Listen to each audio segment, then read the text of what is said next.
I'm standing outside the walls of the ancient city of Jerusalem. You know, it's not a very big city, but you sure do hear a lot about it. It's been called Jerusalem the Golden.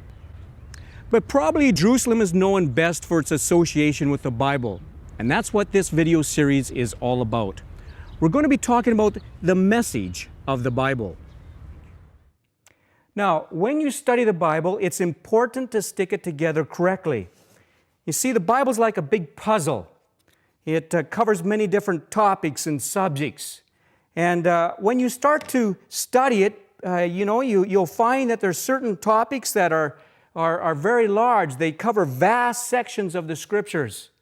And then there's those that are really quite small. They only are touched upon. They're only mentioned briefly. Well, people take all these topics and begin to fit them together the best way they can, and they come up with something that makes sense to them. And this is what it looks like. And when they explain it to you, it seems reasonable.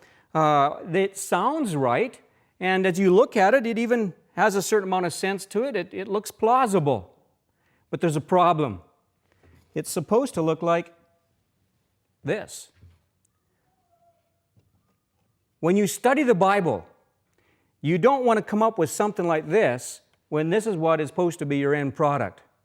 You need to keep that in mind. Now, to eliminate this sort of confusion, we will apply 4 universal principles of learning to arrive at a correct understanding of the Bible. Now, we use these principles all the time to understand subjects as diverse as history and physics, but in this case, we'll be using them with the Bible itself. The first principle of learning is the storytelling principle. Simply put, one doesn't read a story by starting halfway through the book, jumping to the last chapter, and then wrapping it up on page 1.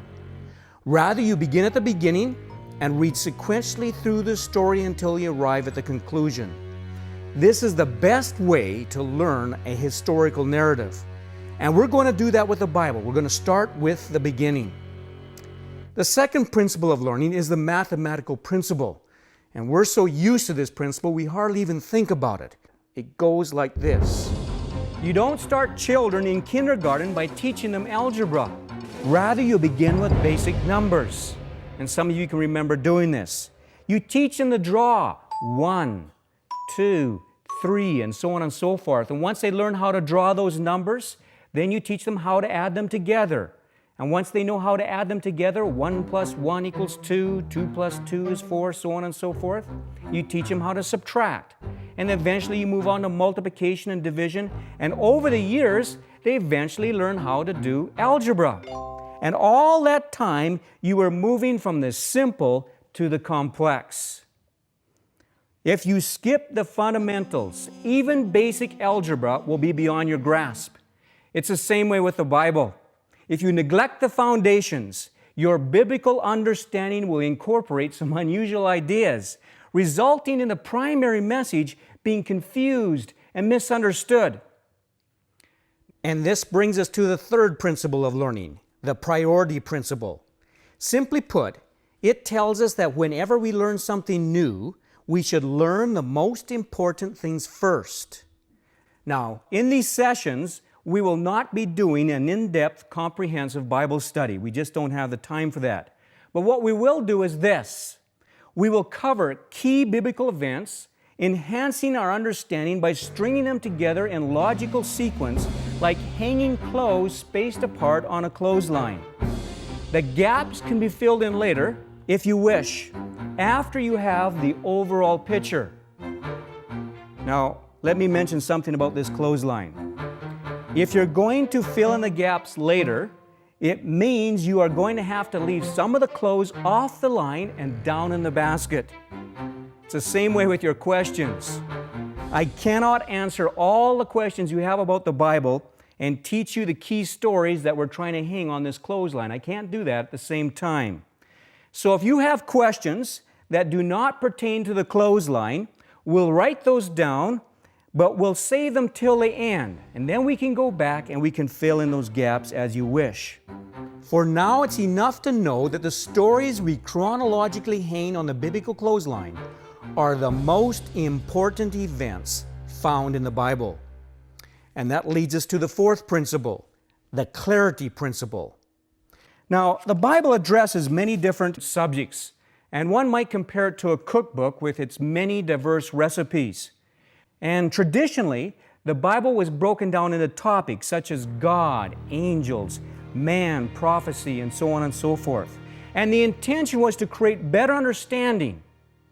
But in doing that, you need to be careful. You need to watch out.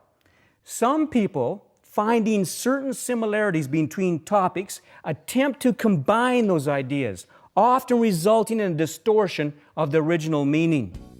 It's like jumping from a pickle recipe to a pie recipe because they both share the initial letter P. If you start with a pickle recipe and you end with a pie recipe, you'll bake the pickles until they're well browned. And pickles and pie may both share the letter P, but if you put them together, they make very bizarre food, don't they?